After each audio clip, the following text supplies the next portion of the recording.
Olá, meu nome é Gustavo Meirelles, médico radiologista, empreendedor na área de saúde e presidente do Conselho do IDR, Inteligência Diagnóstica Remota. Esse é mais um episódio do ExpertCast, podcast focado em inovação em saúde, com apoio da Agfa. Todo mês receberei convidados que são especialistas em temas relacionados à inovação, principalmente na saúde. A ideia é te deixar por dentro do que é de mais atual em novas tecnologias no setor e das novidades que estão vindo por aí. Nos próximos 2 episódios, vamos voltar ao tema inteligência artificial, mas com uma abordagem um pouco diferente. Falaremos sobre as implicações da inteligência artificial na humanidade. Eu terei o prazer de receber aqui 2 pessoas com interesse no assunto. Antônio Prata, escritor e roteirista, publica crônicas na Folha de São Paulo aos domingos e escreve novelas e séries para a Globo. Antônio tem lido e escrito sobre o tema recentemente. E também a Cláudia Leite, professora do Departamento de Radiologia e Oncologia da Faculdade de Medicina da USP, neuroradiologista do Grupo Fleury e chefe da pesquisa do Departamento de Imagem do Hospital Sírio-Libanês. Estudiosa no tema de inteligência artificial, tendo sido uma das participantes do projeto RadioVid19, junto comigo, uma ação organizada por radiologistas de todo o país, com o apoio do Colégio Brasileiro de Radiologia e de diversas empresas com o intuito de ajudar profissionais de saúde no diagnóstico de casos de Covid-19, com a participação de alguns algoritmos de inteligência artificial, não só para o diagnóstico da doença, mas também para a quantificação da extensão das alterações no pulmão. Oi, Cláudia. Oi, Antônio. É um grande prazer ter vocês aqui hoje para falarmos sobre as implicações da inteligência artificial na humanidade. Muito obrigado por terem vindo. Eu que agradeço o convite. Muito obrigado, Gustavo. Prazer, Cláudia. É um prazer estar aqui. Bem, inteligência artificial é um tema que está gerando uma discussão muito grande nos últimos anos e começamos a ter preocupações de diversas pessoas, mundo afora, sobre as implicações da inteligência artificial na humanidade. Nós tivemos, inclusive recentemente, a assinatura de uma carta aberta, foi em março desse ano. Diversos estudiosos envolvidos no tema, como Yuval Harari, que é o autor de Sapiens, professor da Universidade Hebraica de Jerusalém, Elon Musk, que é o CEO da SpaceX, Tesla e Twitter, Steve Wozniak, cofundador da Apple, assinaram essa carta pedindo aí uma suspensão temporária de 6 meses nas pesquisas de inteligência artificial. Então, nossa ideia aqui hoje é discutir um pouco essas implicações da inteligência artificial na humanidade e as mudanças pelas quais o mundo deve passar nos próximos anos.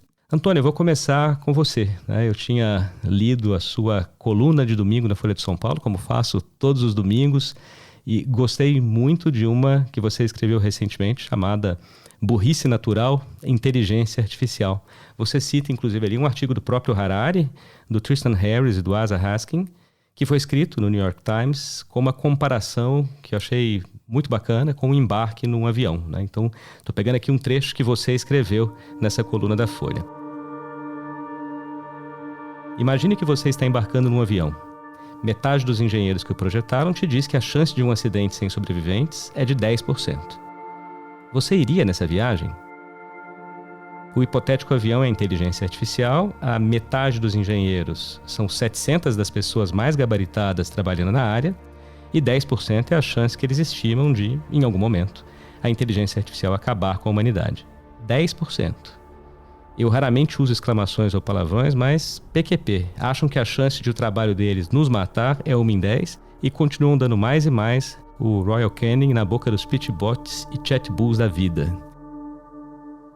Então, Antônio, eu queria te perguntar a partir desse texto, é possível frear os avanços das pesquisas e desenvolvimentos em inteligência artificial? Primeiro eu queria declarar a minha mais profunda ignorância aqui. Eu estou aqui como um leigo, mas como o tema é tão novo, eu acho que todo mundo é leigo nesse assunto. Então eu sou um curioso que tem lido sobre isso, especulado e perdido algumas noites de sono.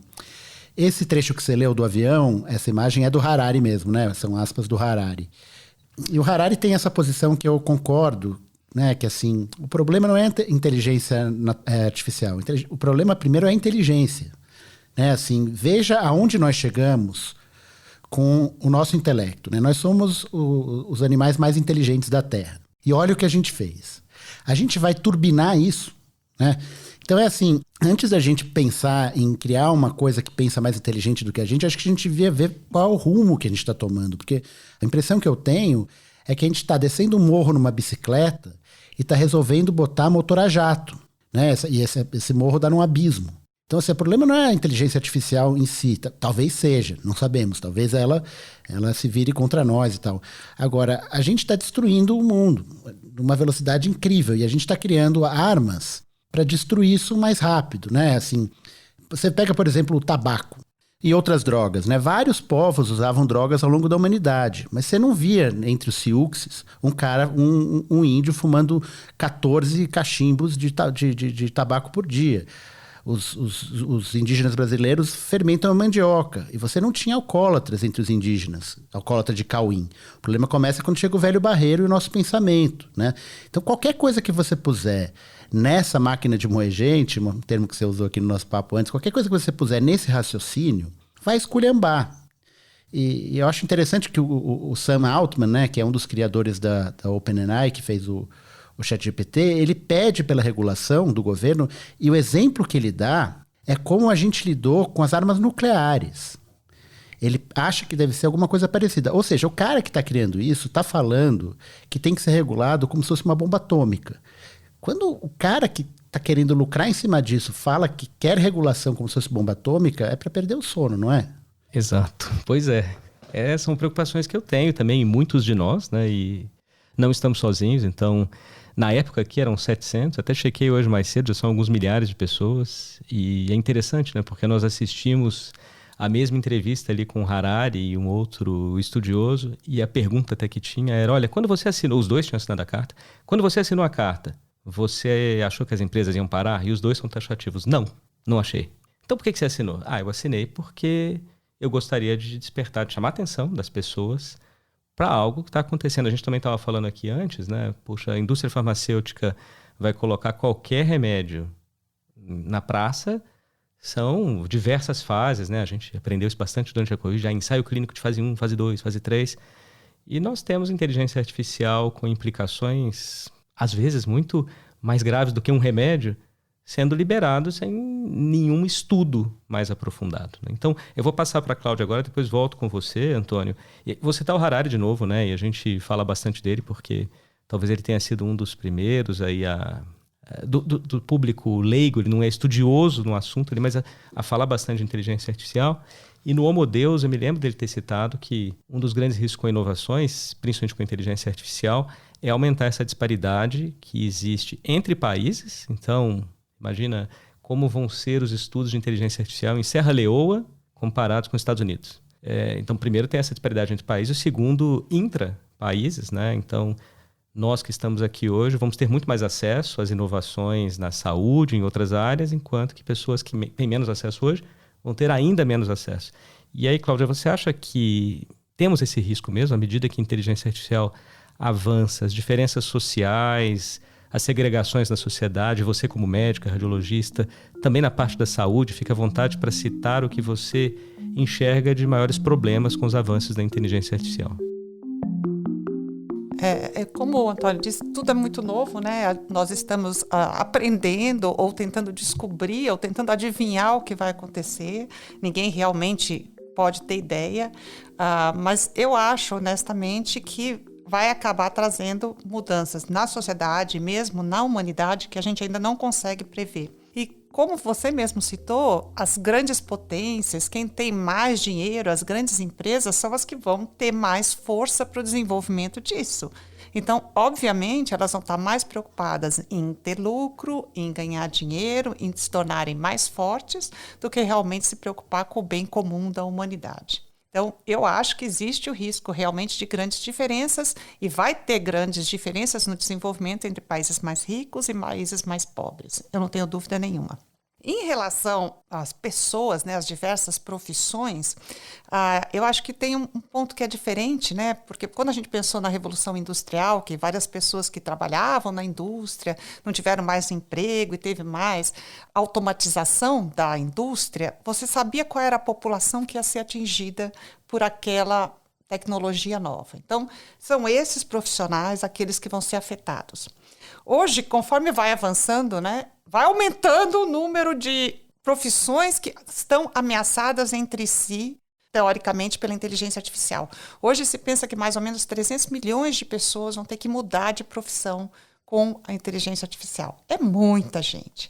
E diferente do que naquela época que você sabia, eram as pessoas que trabalhavam na indústria, hoje imaginam que desde pessoas que sejam menos qualificadas, provavelmente vão perder o emprego, pessoas que façam uma profissão que seja cada vez mais padronizada, vão poder ser substituídos por inteligência artificial, que eles dizem, por exemplo, em escritórios de advocacia hoje, muitos, os estagiários ou as pessoas que faziam a parte paralegal já estão sendo substituídos, por inteligência artificial. Então, já muda um pouco, não são só uma determinada, até mais como nós médicos, né? Nós médicos na área de radiologia e patologia, onde nós reconhecemos padrões, a gente há muito tempo está sendo ameaçado pela inteligência artificial. E aí vem uma outra discussão, né? Você vai ter muitas pessoas que não vão ter profissão ou vão ter que se reinventar em relação à profissão. Se você tiver um radiologista que ele é mais eficiente, você vai precisar menos radiologistas? Se você precisar menos radiologistas, você vai querer que eles trabalhem, por exemplo, menos dias e continuar pagando o mesmo valor? Impossível imaginar que isso vai acontecer. Então, as pessoas vão ter menos oportunidades de trabalho. E se a gente começa a pensar isso em relação à sociedade, é assustador, porque de repente você vai ter uma parte da população que vai ganhar menos, vai gastar menos, vai mover menos a economia, e daí de repente a gente pode estar, por causa disso, frente a uma nova crise econômica mundial muito grande. Então, é uma revolução muito diferente do que teve as anteriores. Apesar de que a gente tenta, às vezes, né, ver na história o que teve, o que vai acontecer, é muito diferente do que a gente teve. E eu não tenho dúvida de que vai afetar diferentemente os mais ricos, os mais pobres, os mais ricos vão estar mais protegidos, e do mesmo jeito que eu acho que, claro, uma pessoa que tem uma super especialização, faz um trabalho que é muito mais intelectual, muito menos automatizado, muito menos padronizado, ela vai conseguir se sair melhor do que aquele que não tem essa formação. Como a gente vai garantir que as pessoas que não têm essa formação vão ter a formação correta, se hoje a gente nem sabe como vai ser essa formação? Eu acho que a gente tem grandes desafios pela frente. Poxa, Cláudia, eu concordo com você. Você me deu 2 ganchos aqui para fazer duas perguntas para o Antônio, né? O primeiro, eu me lembro também de uma coluna do João Pereira Coutinho, na Folha, lá na terça-feira, estava lendo. Foi a primeira vez que eu descobri o ChatGPT pelo João Pereira Coutinho, por essa coluna. Já tem um tempo, foi antes desse boom, né, dele sair do zero ali para não sei quantos bilhões de usuários em pouquíssimo tempo. E ele estava citando e falando que ele tinha ficado muito surpreso, no bom sentido, com o ChatGPT. Ele falou, poxa, eu lembro que ele escrevia a coluna toda e no fim ele falou, talvez no futuro a pessoa queira chegar e falar assim, não, eu vou assistir o Antônio Prata escrever. Então, porque se vai ter o escrito, não sei se foi ele ou se foi o ChatGPT, eu coloquei lá, escreva para mim um texto ou escreva um roteiro de uma novela como o Antônio Prata ou como o seu pai. Mas vai ser diferente. Eu falo, não, olha, se a gente for hoje lá no Teatro Municipal, o Antônio estaria escrevendo um livro ao vivo. Aí, olha, ele está ali escrevendo, é ele mesmo que está escrevendo. Então isso, o final do texto do Pereira Coutinho era esse, né, de falar que talvez a gente tenha que assistir ao vivo as pessoas para ver o que está acontecendo de fato. Eu queria saber a sua visão disso. E mais um outro ponto era, você também citou no seu texto, uma preocupação é assim, não, mas se a gente para com a inteligência artificial, e eu pego também o gancho ali da Cláudia, se eu paro e o meu concorrente empresa não para, aí eu vou ficar para trás. Ou mais preocupante, que todo mundo tem medo hoje é da China. Então, não, vai todo mundo parar, a China continua, e aí a China domina, e o que a China queria. Todo mundo para, e eles ficam soltos, né? Como é que você vê esses 2 pontos, Antônio? É de uma burrice fenomenal, né? Assim, é lutar pelo direito de eu poder acabar com o mundo antes. Não vamos deixar os chineses acabarem com o mundo, deixa eu acabar com o mundo. Né? Porque é disso que se trata, né? E o que você falou antes, que é muito interessante, né? Assim, os remédios são regulamentados pela Anvisa. Né? A medicina do trabalho vai ver nas fábricas se as pessoas estão trabalhando direitinho. Tem um monte de agência que regulam as coisas. E quando se trata de rede social e internet, é um delírio coletivo. De que aqui ninguém toca porque isso daqui é freedom of speech. Né? Isso daqui estão cerceando o meu discurso. Olha o que já aconteceu com as redes sociais, com o mundo nos últimos 10 anos. Né? O Trump é fruto do Facebook. Né? Assim, a democracia está em risco.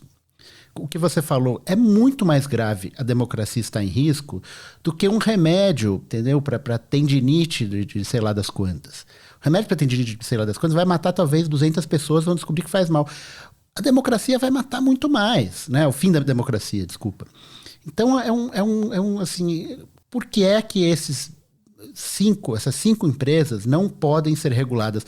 Isso não é uma coisa de um hippie nem de um comunista. Isso são manobras do capitalismo. O capitalismo é contra o monopólio e o oligopólio. São ferramentas que o capitalismo tem de manter, em primeiro lugar, a competição justa. Né? Essa é a primeira coisa. E agora a gente não está falando nem de competição justa, a gente está falando do fim da humanidade. E quem está falando não sou eu, são as pessoas que trabalham no Vale do Silício. Né? E outra coisa que eu me pergunto é, por quê? Por que a gente quer tirar o radiologista e botar o computador? Por que a gente quer tirar o escritor e botar um outro cara? Por quê? O reino da eficiência é de uma burrice atroz. A eficiência é importante. O Fernando Pessoa fala, eu sou técnico dentro da técnica. Fora disso, eu sou louco, eu sou poeta, eu sou sei lá o quê. A eficiência é importante dentro dos seus rumos. A pessoa não é radiologista ou escritor ou dentista ou o que ela for para fazer mais lucro ou para fazer aquilo de uma maneira mais eficiente. Ela é a vida dela, é a existência dela. A gente está falando da existência das pessoas. Se você tira de 300 milhões de pessoas a razão de viver dessas pessoas porque um computador faz mais rápido, eu não entendo qual é a razão. Assim, fala assim, mas a inteligência artificial poderá ajudar a gente a combater a fome e o aquecimento global. Gente, a gente sabe, pelo menos há 30 anos, como combater o aquecimento global. A gente sabe como resolver a fome. Essas questões a gente sabe. Tudo bem, a gente não tem a cura do câncer, talvez a inteligência artificial possa nos ajudar muito nisso. Mas a gente não precisa, então, botar a inteligência artificial no celular de cada um. Deixa a inteligência artificial para os caras que estão, né, procurando a cura do câncer. Eu acho de uma inutilidade, assim, você ter a inteligência artificial nesse escopo, né, você jogar a humanidade inteira nessa experiência maluca, porque tem 5 companhias que estão lutando uma contra a outra. É diferente de você ir à Lua, é diferente de você querer estudar um buraco negro, que são questões profundas da ciência, são questões de entender o mundo. Isso é uma experiência social biruta. Em nome do quê? Na verdade, em nome dessas 5 empresas que querem ganhar dinheiro. É isso, basicamente, que está em jogo, né? Tem esse ponto, eu me lembrei também, eu não sei se o próprio Harari também citava, isso que vocês dois falaram, né? Poxa, tá bom, então eu ganho um monte de eficiência, ganho um monte de produtividade, e aí eu substituo vários, porque sempre nessa busca desenfreada de eficiência, tá legal. E no fim, quem vai poder comprar as coisas depois? Porque se eu tenho uma massa de desempregados que não tem dinheiro nenhum, esse dinheiro vai circular como? Ele vai ficar só na mão de pouquíssimas pessoas que detêm as tecnologias, e é o que a Cláudia tinha falado. Aí, um grande risco de uma recessão como nunca na história, né? Eu vou levar de novo uma pergunta para você, então, Cláudia, que dessa comparação também que é feita muito de inteligência artificial, o Antônio citou, né? Inteligência artificial com armas nucleares e arma nuclear é algo que a gente consegue interromper. A gente tem inúmeras hoje, infelizmente, mas estão lá, né, dormindo, quietas. A gente espera que continue assim. Mas a arma nuclear não vai chegar um dia e falar, quer saber, eu vou lá explodir o Texas. Não vai partir dela. Agora, a inteligência artificial tem 2 pontos preocupantes, né? Também, de novo, eu vou citar o Harari aqui, ele que falou que é a primeira tecnologia na história que consegue tomar decisões por conta própria. Vou voltar para o Antônio depois, na coluna dele, ele citou algo bem preocupante ali, uma conversa com o Bing. E o segundo ponto é a primeira tecnologia que pode ter ideias por conta própria, né? Você vai conversando com o ChatGPT ou com outras ferramentas de inteligência artificial generativa, ela pode te dando várias ideias, vai evoluindo naquilo. Então, queria saber aí, Cláudia, que outros riscos, né, que você enxerga nesse cenário. E um ponto que a gente fala bastante, mas talvez faça muito pouco, o papel da educação nesse cenário, principalmente educação num senso mais amplo, com iniciativas governamentais aqui no Brasil e em outros países. Eu acho que aí, assim, nós estamos no meio do turbilhão, né? E a hora que saiu o ChatGPT, então, daí o turbilhão acelerou ainda mais. E o que a gente tem que lembrar é que essas tecnologias, elas não têm compromisso nenhum com a verdade. Elas não têm consciência, elas não têm a moral e não têm cognição. Elas vão lá, juntam informações, do ponto de vista, tudo matemático, vão lá, juntam informações e põem. Até hoje em dia no ChatGPT tem a grande discussão das alucinações, né? Ele vai lá, junta informações e inventa alguma coisa para preencher as lacunas. E aí, como que você vai utilizar isso de maneira ética e como você vai conseguir colocar na cabeça, por exemplo, das pessoas em relação ao ChatGPT que, olha, veja, eu jogo lá as informações, vai me dar muito menos trabalho, vai fazer meu trabalho e eu mando isso embora. Sem você ter uma crítica em relação àquilo que foi produzido, sem você entender que aquilo não é oráculo, aquilo pura e simplesmente são algoritmos matemáticos que juntam informações e jogam ali, que não tem compromisso nenhum com a verdade. Você pode manipular, quem está programando pode ter um bias ali e tentar colocar informações, fake news, colocar informações, como até, por exemplo, derrubar uma democracia. Como você vai passar para as pessoas esse espírito crítico? Como a gente vai conseguir fazer com que as pessoas pensem em relação a isso e não se acomodem ao que é mais fácil? É bastante complicado. Eu posso dar um exemplo em casa, né, que a minha filha estava atrasada com uma lição, ela queria sair para casa de uma amiga, eu falei, você não vai sair, você vai fazer isso. Levei meu filho no dentista. Voltei 3 horas depois e ela com tudo feito, tudo bonitinho, arrumadinho, com itens. Eu olhei para aquilo e falei, isso aqui está estranho. Daí veio meu filho, mamãe, ela usou o ChatGPT. Daí a gente pôs no algoritmo, né? Tinha sido humano versus máquina, tinha sido feito 95 pela máquina e 5 por ela. E daí depois eu fui ler sobre esses algoritmos que também são um perigo, porque eles podem pegar uma pessoa que, por exemplo, o inglês não é a primeira língua e considerar que aquilo foi feito por uma máquina e não por uma pessoa, porque a pessoa não fala aquilo como primeira língua. Então, assim, são tantos problemas absolutamente complexos que como a gente não vai ter uma crítica em relação a isso, vai pura e simplesmente aceitar essas coisas. Bastante complicado. E daí você falou de educação, como fazer, eu vejo assim, por exemplo, turma adolescente, eles já começaram a usar, e não adianta as escolas disserem, não vamos deixar usar ChatGPT. Eles vão usar. Mas a escola, os professores, os próprios alunos vão ter como usar a ferramenta, lembrando que aquela ferramenta realmente não sabe tudo, que tem que ser avaliado aquele conhecimento. Ele pode servir, talvez, o que eles dizem muito, né, que ele vai ser um estagiário que está aprendendo. Então, você tem que lembrar que o estagiário não sabe tudo e que você tem que checar as informações que o estagiário faz. Como a gente faz isso, sabendo que o ser humano vai querer fazer aquilo com menos esforço possível? Muito complexo, né? Por outro lado, a gente consegue ver, principalmente na educação, eu vejo alguma chance para algumas minorias, né? Por exemplo, crianças do espectro autista ou mesmo crianças com deficiência visual, deficiência motora, que poderiam ter ajuda destas ferramentas para conseguir ensinar mais. E talvez assim de uma maneira utópica, talvez muito utópica, talvez conseguir passar o ensinamento para locais no mundo onde hoje você tem deficiência de educação. Mas, como foi dito, assim, como você vai fazer regulação? Quem vai ser considerado o mestre para fazer regulação? Para considerar, olha, isso tem que ser ensinado, isso aqui não pode ser ensinado. Isso eu considero certo, isso eu considero errado. É extremamente complexo. Eu consigo imaginar muito assim, você, até, por exemplo, o ChatGPT, para você usar, assim, você manda os alunos estudarem um determinado, eles usam um determinado assunto, estudam, usam o ChatGPT, e daí a figura humana, que é o professor, vai lá e vai discutir com eles. Por que você acha que isso é certo? Aonde você pesquisou? Como tem? Por que está? Ou por que está errado? Eu acho que ensino sem a figura humana eu não consigo imaginar. Porque o ensino não é só você passar o conhecimento. Tem uma história do mestre, né? Do teu exemplo, da tua troca entre indivíduos. Eu não consigo imaginar o ensino sem o ser humano. Como nós vamos poder utilizar através de regulação, através do governo, isso da melhor maneira, eu acho que ainda é um mistério. Olha, o que a gente estava dizendo aqui antes também, né? Antes de começarmos, até do livro que estava citando lá, como se tornar um cretino digital, como criar cretinos digitais, e ele falando muito isso, que se você tem uma escolha entre eu tenho um ótimo professor e tenho pouca tecnologia, ou eu tenho um professor mais ou menos com muita tecnologia, faça a primeira escolha. É isso também que o Antônio citou, né? Por que a gente quer substituir o ser humano o tempo todo? Por que eu quero uma máquina fazendo o papel do radiologista, uma máquina escrevendo? Então, ele foca muito nesse ponto de usar o professor, e a máquina seria, no máximo, o que você está citando agora, um suporte, mas não no substituir.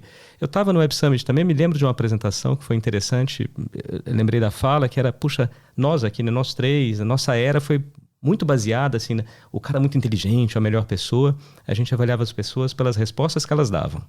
E talvez agora no futuro a gente avalie pelas perguntas que elas façam. Porque as respostas estarão no ChatGPT, no Bing, em outras ferramentas dessas da vida, né? Você está citando a questão de auxílio.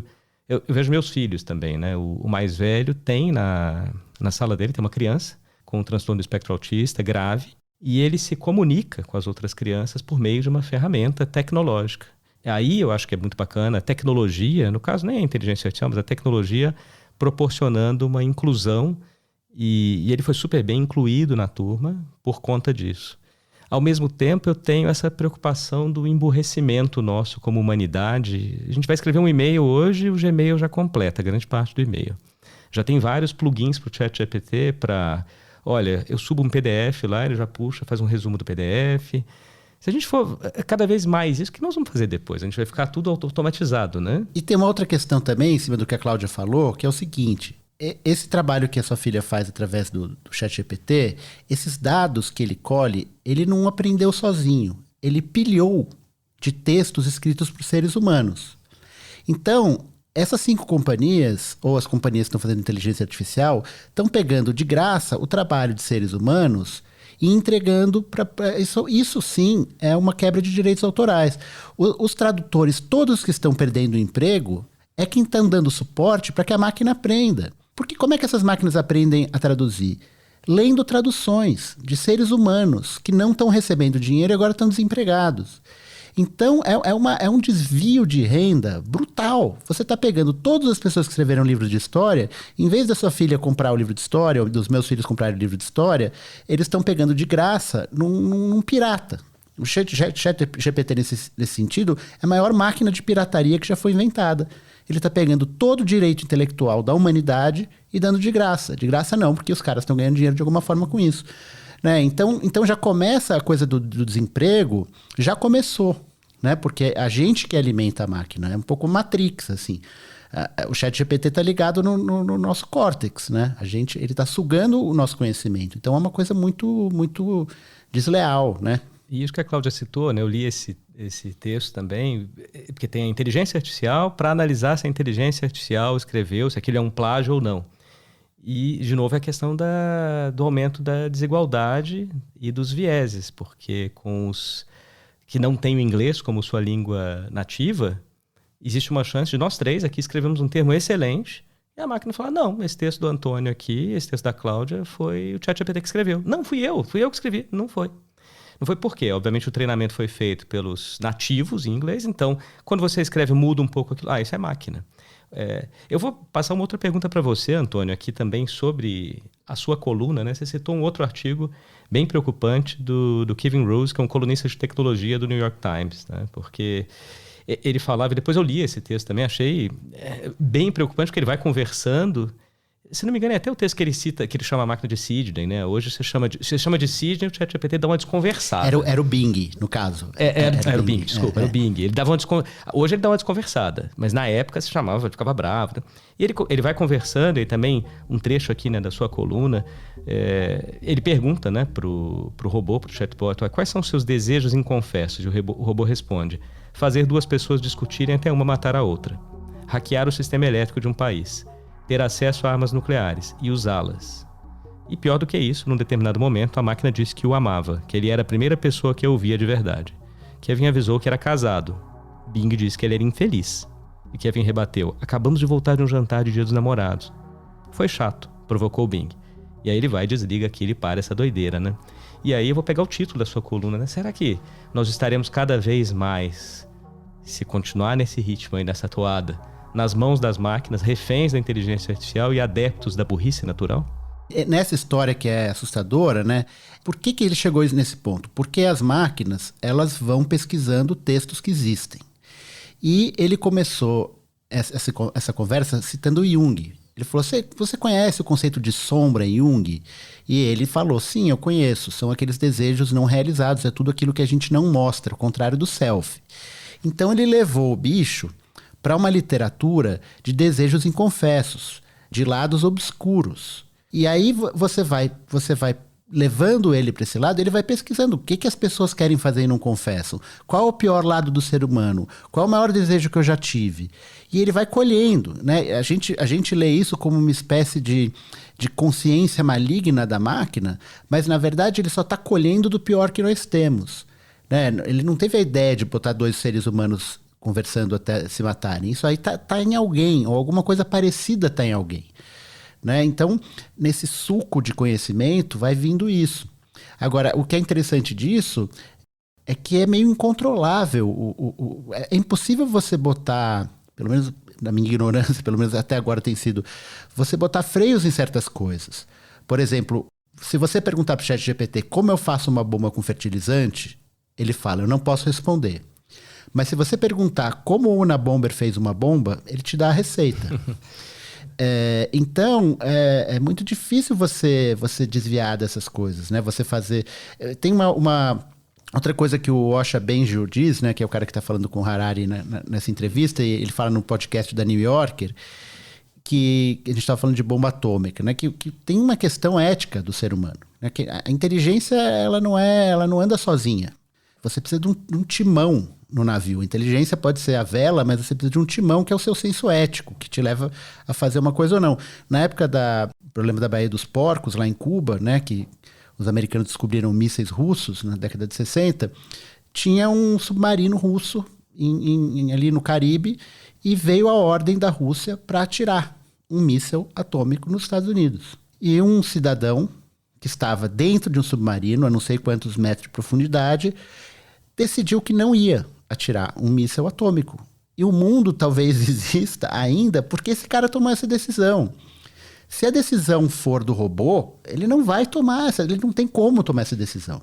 Ele não é um ser senciente e com padrões éticos. Não adianta você botar algoritmos. Porque a coisa mais sensata a fazer naquele momento, com as informações que aquele homem tinha, era disparar. E o que aconteceu? A informação do cara lá na Rússia que mandou ele disparar estava errada. Ele tinha achado que os Estados Unidos tinham disparado. Os Estados Unidos não tinham disparado. E esse cara, por quebrar a hierarquia e, de certa maneira, por não ser inteligente, porque o inteligente no sentido da eficiência seria se os Estados Unidos atirou, eu atiro, ele não atirou. Né? Como é que a gente vai botar na mão das máquinas essas coisas? Nos Estados Unidos já teve um julgamento que o cara pegou no ChatGPT e deu vários exemplos de julgamentos de jurisprudência que eram falsos. E ele teve que se desculpar e falar, desculpa, eu peguei do ChatGPT. O ChatGPT inventou o caso Smith versus Conan, em 1973, na Califórnia. E foi. Bem, a gente já teve também julgamentos aqui que juízes copiaram e colaram trechos, né? Então não precisava nem do ChatGPT. Mas, assim, só voltando aqui, antes de passar para a Cláudia, eu me lembro também da conversa. Meu filho, quando era um pouquinho mais novo, estava ele e um amigo em casa, e a gente tem algumas... Bem, gosto de inovação, então tem Alexa em casa. Hoje eu estou controlando isso um pouco mais, depois do avanço de inteligência artificial e dessas preocupações. E eu estou lá e estou ouvindo os dois, acho que eles tinham mais ou menos uns 6 anos, os dois conversando com a Alexa. Alexa, me fale qual é a capital de tal, porque também acabou aquilo, né? Meu pai sabe tudo. Não, o Google sabe tudo. Já não pensam mais na gente, já sabem que o Google vai saber muito mais. Então, Alexa, o que é que faz isso? E em um certo momento perguntou, Alexa, quantos anos você tem? Quando foi seu nascimento? E ela respondeu. E aí um deles pergunta, Alexa, que dia é a sua morte? E aí aquele negócio, ela, eu lamento, eu não posso responder sobre isso. Aí ele pega, tira ela da tomada e fala, foi hoje. Excelente, pessoal. Muito obrigado, Cláudia. Obrigado, Antônio. A gente vai continuar essa discussão que está muito boa no nosso próximo episódio. Então, queria agradecer a vocês dois por estarem aqui. Espero vocês novamente no próximo episódio do nosso podcast. Obrigada. Obrigado, Gustavo. Foi um prazer. Obrigado, Cláudia. E bem, para vocês que estão nos ouvindo, Se você gostou desse episódio, compartilhe nas suas mídias sociais, com seus contatos, siga o podcast no seu agregador preferido e saiba que toda segunda e quartas-feiras do mês, divulgaremos novos episódios. A partir de agora também, você tem a possibilidade de enviar suas perguntas para que os debatedores possam responder aqui em tempo real nos próximos episódios. Muito obrigado pela companhia e até o próximo.